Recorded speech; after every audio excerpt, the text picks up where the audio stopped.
Wednesday number 17, and it's the 14th of July, and I'm going to be talking about tools.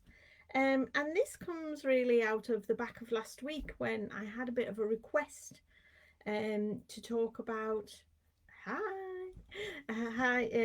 to talk about the strip cutters that we do, or parallel strip cutters. Okay, so which are these things, these strip cutters, which are fabulous, and I'm going to come back to them a little bit later on and tell you the sorts of things I do with these, and where you can get them.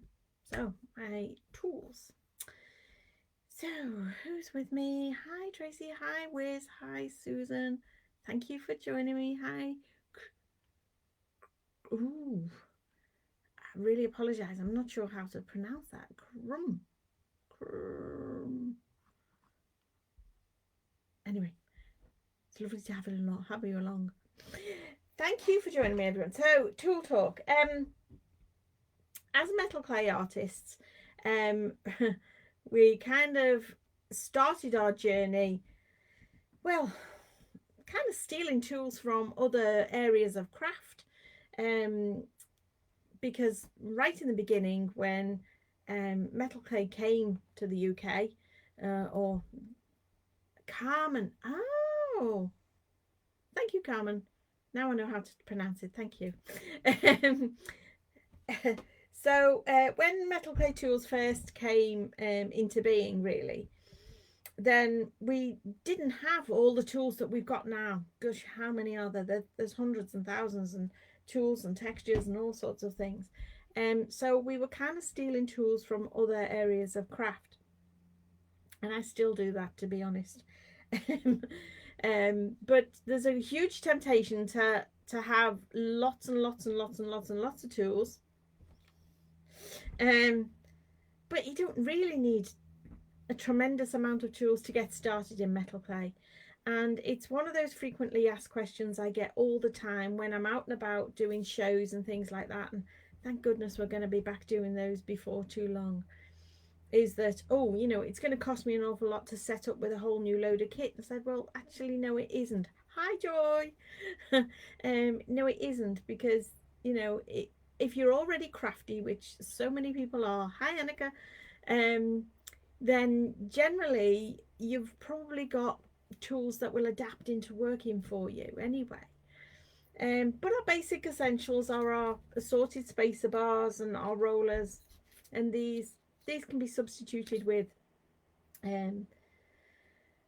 playing cards, as we know, and a roller. Well, this is a piece of plastic plumbing pipe. I know from, hi Anne, nice to see you again. I know from Sugarcraft have these sorts of things as well, Sugarcraft rollers. So they're quite handy, but I mean, seriously, you can find something that will do the trick, I'm sure, at home. And then there's simple things like a paintbrush, a rubber tip tool. I've got ones that double-sided. This is one of my favorites because yeah, it's a rubber tip on one end and paintbrush on another, so instead of having two separate tools, I've got it all in one. So yeah, a little double-sided tool there, one of my faves. I do like a water brush, I have to say, though, after saying about that paintbrush. I do like a water brush. I like the convenience of having a water brush. And an old makeup brush for dusting off dust, need I say. Pencil. I love having a pencil, and I love having a piece of tracing paper, because for all the thousands and thousands of cutters there are out there, and I've got quite a few, I can make my own or produce my own designs just with a piece of tracing paper and a pencil. So, you know, this substitutes the thousands of cutters that you can get. If you don't want to start out buying lots and lots of cutters, piece of tracing paper and a pencil will do the job. Drawing out, say, you know, your own pattern, your own design, your own template into something you might want to do. So you could draw it out and cut it out, and then put that in your clay and use your needle tool to pierce it out. Now, that brings me on to nicely onto my needle tool. There is a Cool Tools needle tool, which is just a stainless steel tool with a sharp point on the end, but this by far is my favorite.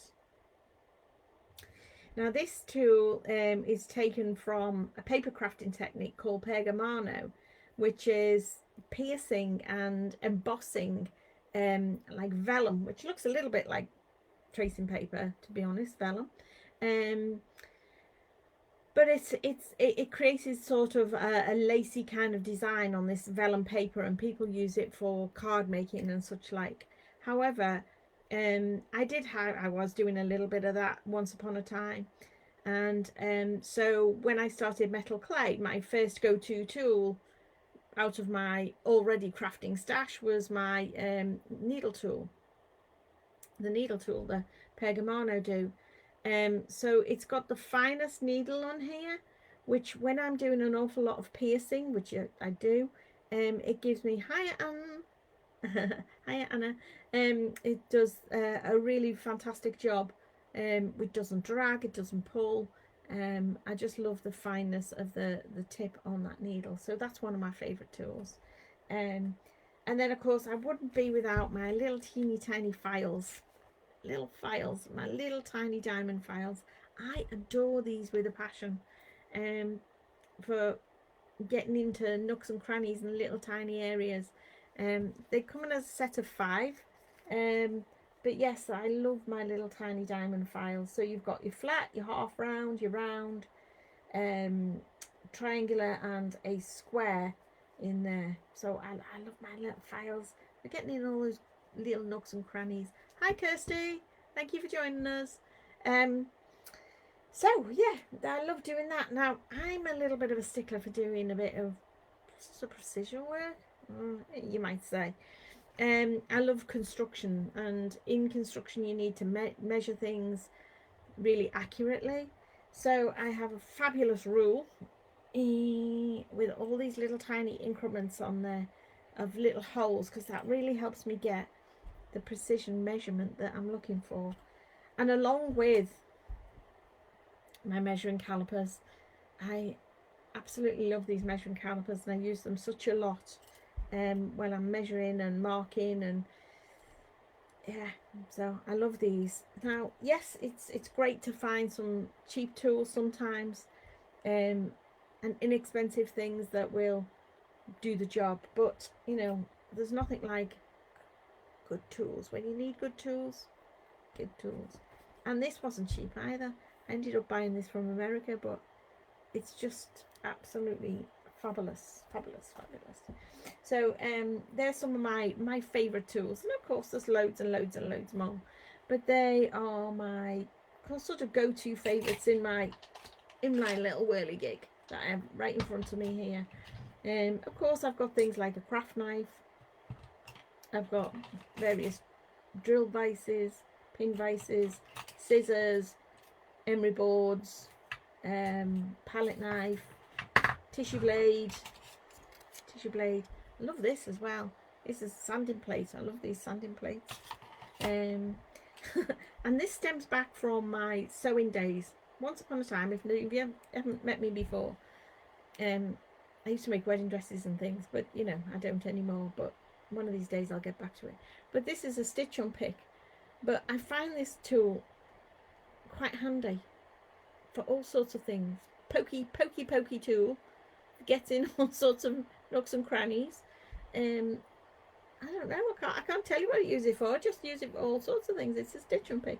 You'll find them in the haberdasheries in your stores. But they're quite a handy little tool. Not what it should be used for, but hey ho, you know, I like it. Is it possible to provide resources for purchasing tools? Right, I'll tell you where I get them all. So here in the UK, there's a one-stop shop, which is metalclay.co.uk. Yeah, seam ripper, that's exactly. Stitch unpick or seam ripper, that's what they're called. So in the UK, there's metalclay.co.uk, which is a one-stop shop for all your metal clay needs. If you want to know where to get your little files from, or where to get, what else have I got? I'm going to come on to talking about my strip cutters. These are all on my website, which is craftworks.co.uk if you want any of those. And the rule, you just have to Google this. I ended up getting it from America. So if you're looking for this, it's called an ultra rule. An ultra rule. Ultra rule, it says out there. If you can see that. Okay. Ultra rule. And my little calipers, or measuring calipers, I got from Cooks and Gold. These, well, they're all over the internet. You just want to type into your Google search engine, or Etsy, or eBay, or Amazon, or whatever you want to look for. It's Pergamano needle tool. Okay. Hi Jackie, nice to see you. Hi Debs.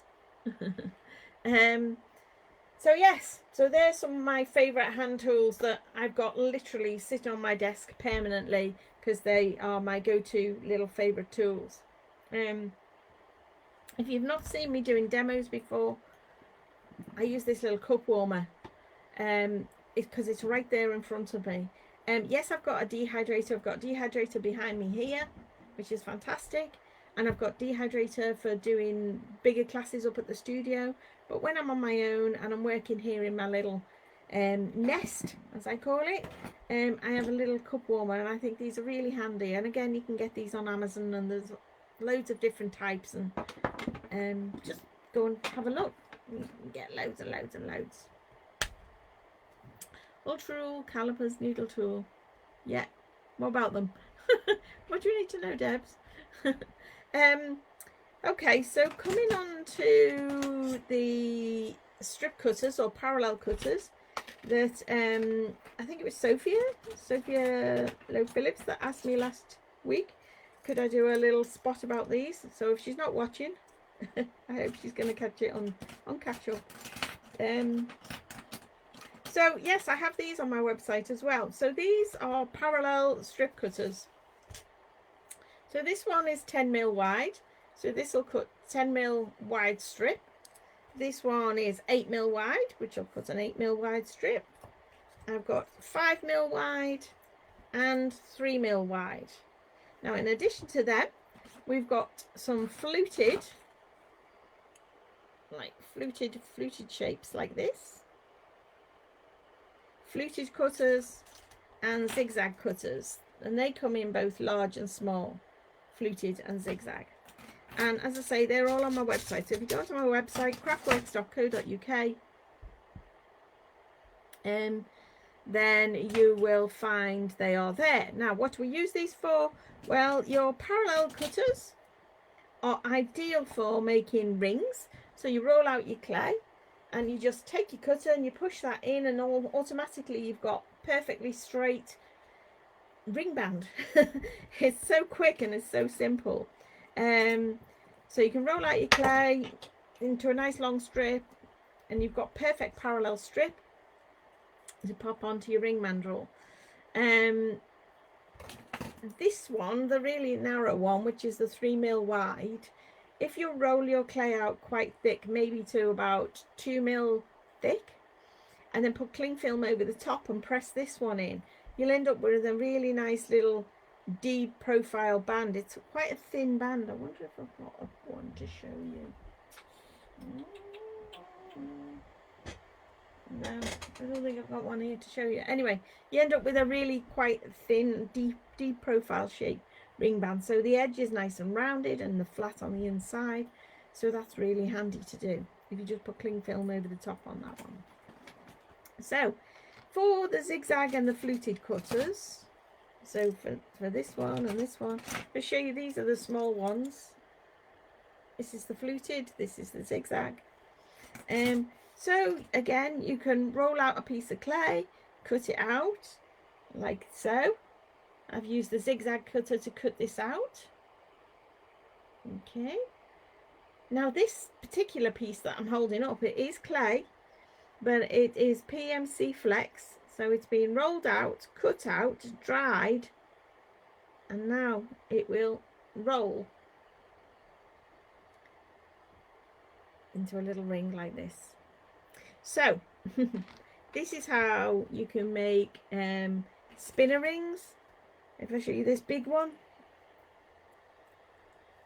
so this big one uses the large strip cutter here and the large one of these. So if you roll out your piece of clay, cut out a strip of clay using the wide ring band, or wide strip cutter I should say, pop that onto a ring mandrel, leave it to dry.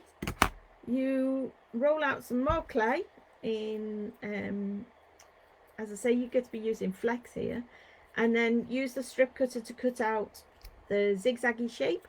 Whoops. Leave it to dry, and then you can wrap it onto this one, so you end up with a nice zigzaggy spinner ring on there. This one's not a spinner ring at all, but it's just a ring that I created. It's kind of two bands, one inside the other. The inside one is just using the 3mm cutter, wide cutter, and the outer is the wide or larger zigzag cutter, and they've just pop them together. This is quite a nice ring. I quite like this ring, and as I say, you can do this with the different zigzags or fluteds. This is a zigzag, this is a zigzag. Where have we got the fluted one as well? Oh, there we go. This is the fluted one. This is the fluted one here, if you can see that one as well. So I've just played around with that as well. So there you go. That's how to use those. But they're also great for if you're doing like construction things, say boxes, lockets, things like that. Can I show you something like that? Yeah, here we go. Oh, here we go. Hang on, let me stretch up. So this is another style of ring I do. Okay, but you can use the strip cutters again to create the little walls. If you can see where this is coming from, this is how this is constructed. And so I've cut wide sections using the strip cutters and mounted them around a ring to create this style of ring. So eventually the ring will be a little bit like this one. There's a gemstone in the top. So there you go. For boxes, lockets, all sorts of things. What else can I think of? All sorts of construction pieces I do with these strip cutters. Make walls and frames and yeah, all sorts of things. So there we go. There's a couple of tools for you of what I use. What else can I find? If you've never seen one of these, you might want to check it out as well, because this is a handy dandy little tool. Now this looks a little bit like a compass. Do you remember when you were at school and you had a compass and you know, stuck a pencil in it and you drew circles and all that sort of thing? So this is a cutting compass. So this works slightly differently than a regular compass, because instead of where a regular compass would be a bit more like this, so it's hinged from a central point at the top and then it spreads out like this way. This one spreads out parallel. So if I just open this up like so, so here, oh here, this is the point. This would be the center point, and this is actually a cutting blade. So as you, if I can do this in midair, as you rotate this, you would be cutting yourself a circle. So if you've never seen one of these, this is a cutting compass. Again, go on Tinterweb and you'll find them all over the place. All right, cutting compass. There you go. I find that really handy. For cutting circles and cutting patterns and And while I've got some templates and things for drawing circles, sometimes you want a bigger circle, etc, etc. So that's a really handy tool to have. So anybody got any questions so far? Have you got any of your favorite tools you'd like to tell me about? I found this as well. Now this is very similar to my fluted strip cutter thing. This is another one. This is from a polymer clay supplier. Now this does have a really, really sharp blade edge, so you've got to be really careful with this. The ones that I use, they're not so sharp. They're not so sharp at all. I feel a bit more comfortable using them because I'm dangerous with myself. But this one has got like a really, really, really, really razor sort of sharp edge on it, so you've got to be really careful. So there we go. Anybody got any other questions? No. Okay, fair enough. Any other tools that I have favourites of? There's lots of things, isn't there? I'm just looking and see what I can find to bring the no, that's kind of, otherwise we could go on and on and on and on and on. But there's some of my favourite tools. My favourite tools that I really like and are my go-to in my little stash that I have all the time. We can get carried away buying lots and lots and lots and lots of tools.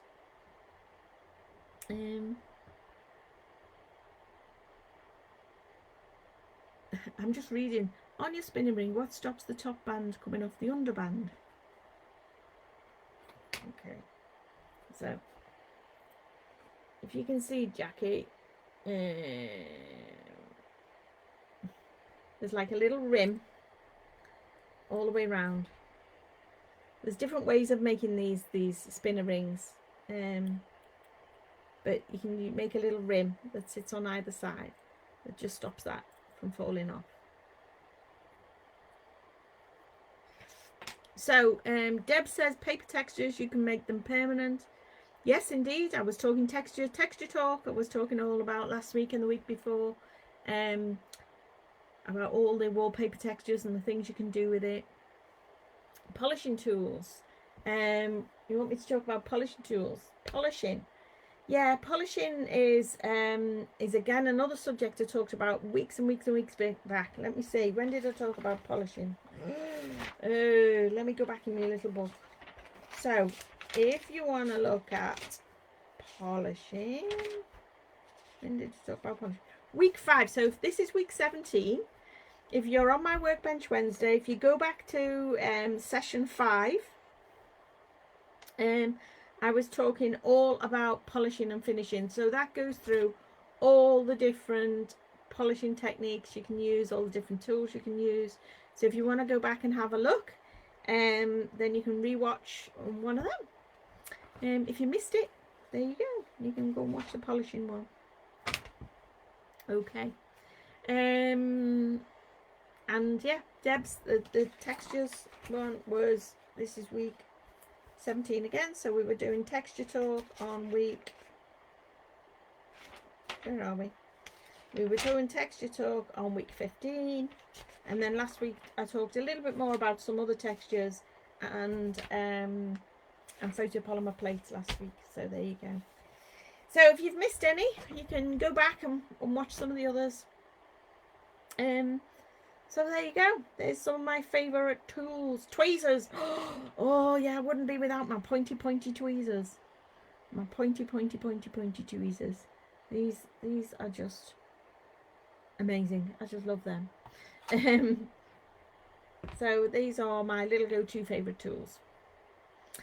How do you go back? So if you go onto my work, if you're on my Workbench Wednesday page, if you looking at this live now, if you go back onto Workbench Wednesday with Tracy Spurgeon on that Facebook page, which you are already on, you'll see there's a whole history of previous Workbench Wednesdays just sitting there waiting for you to watch again. So just keep scrolling down until you find the weeks you're looking for. So there you go. Week 5, got it, yay! All right. So I know that was a bit short and sweet today. As I say, you know, tools could go on and on and on, couldn't we? We could, because there's so many to choose from. I just wanted to talk about my immediate go-to hand favourites, and talk about those strip cutters which Sophia asked me to chat about. So there you go. That's great. Just to fill you in on what I'm doing for the rest of the week, on Friday I've got a workshop which is called Butterfly Kisses. It's an online Zoom workshop. You can find full details if you're interested in joining it. We're going to be making butterfly like this. It's an online workshop, online Zoom workshop, and it happens on Friday. Full details are on my website, so that's craftworks.co.uk. And then on Saturday afternoon, I'm presenting via AMCOR, which is the Alliance for Metal Clay Guild worldwide, and I'll be teaching you how to create this stone set brooch. So this is available to guild members. It's a free tutorial if you're a member of AMCOR. So if you're not already a member of AMCOR, there's still plenty of freebie stuff there to go and have a look at. So yeah, go and find. And this will be Saturday's presentation, making this brooch. So thank you for joining me again today. I will be back with you again next week. If you've got any more suggestions, anybody else has got a suggestion of anything you would like me to chat about, then just drop me a line, drop me a message, either here on my Workbench Wednesday page, or via Messenger, or via email. Drop me a line, and I'll see you then. Okay, take care.